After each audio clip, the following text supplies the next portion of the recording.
अस्ति चाहिँ हामीले भिडियोमा बाउ छोराको कन्भर्सेसन मेसेजको द्वारा विथ अट्याच पिडिएफ फाइलको बारेमा बात गरेको थियौँ है। त्यो भिडियोलाई याद गरिराख्नुहोस्, त्यो फेरि पछि कन्टिन्यू हुन्छ। र आज चाहिँ हामी नासिकको प्रिन्टिङ प्रेसमा जाउँ है, जहाँ चाहिँ निटको क्वेसन पेपर प्रिन्ट भएको हुन्छ।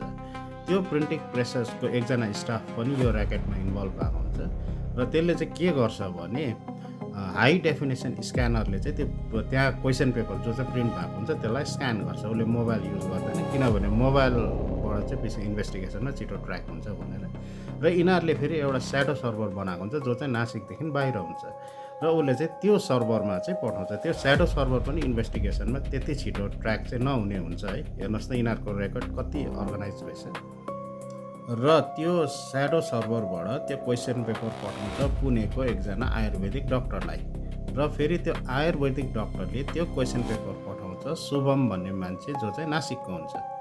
र त्यो शुभमले फेरि त्यो क्वेसन पेपर पठाउँछ गुडगाउँको एउटा डक्टरलाई।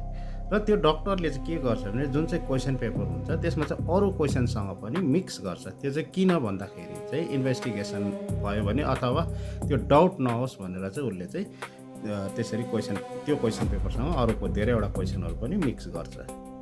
र गुडगाउँको डक्टरबाट यो क्वेसन पुग्छ बेवाल ब्रदर्स जो चाहिँ राजस्थान जयपुरबाट हुन्छ। र यो बेवाल ब्रदर्स चाहिँ यो जुन चाहिँ ऱ्याकेटको मेन हिरो भन्दा पनि हुन्छ है। एकजना मङ्गीलाल बेवाल र अर्को चाहिँ दिनेश बेवाल।